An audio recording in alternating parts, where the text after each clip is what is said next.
G'day, and welcome to today's Bottom Up Boats No Knots episode, where we show you 3 different ways how to tie the Lark's head knot, also known as the Cows Hitch, as well as giving you a couple of variations to improve its security under certain use cases.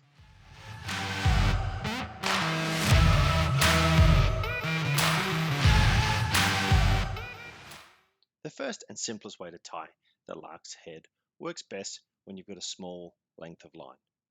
You want to create a bight underneath the object you're looking to create the Lark's head on, and then just simply pull the working ends of the rope through, tightening it to secure the Lark's head. If you're applying pressure to both working ends, this knot is super secure. It does, however, have the drawback that if you're only putting tension or pulling on one of the lines, it easily comes undone. The second way to tie the Lark's head is if you're working with one end of the line.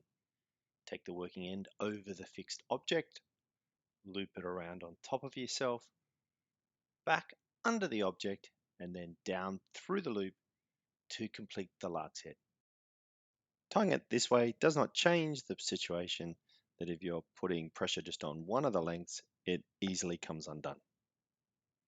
The second variation of the cow hitch that we're going to show you is the pedigree cow hitch. We want to tie it with the working end version, and this time take the tail and then slide it back up under itself before securing it tightly.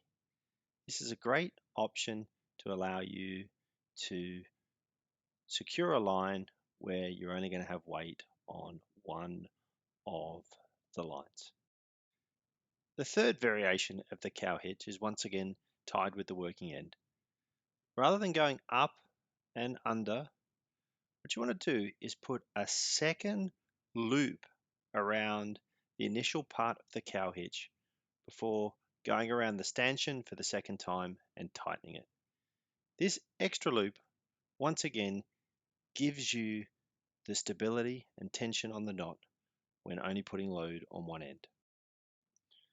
Before we move on to the final way to tie the Lark's head, we'll just do a quick demo of how you can use dyneema loops with the Lark's head to create convenient clips or hangers either on your fixed stanchion or alternatively on a piece of rope.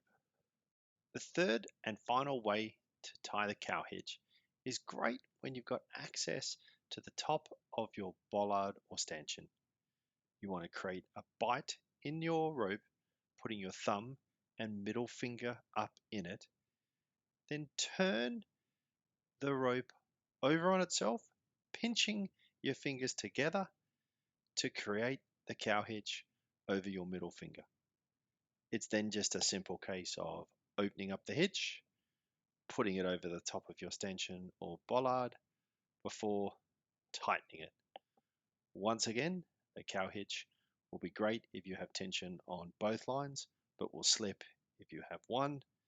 You can always then pull it through till you get to the working end and finish it off by taking the tail through both parts of the cow hitch to create the pedigree cow hitch, which will operate effectively when there's tension on only one of the lines.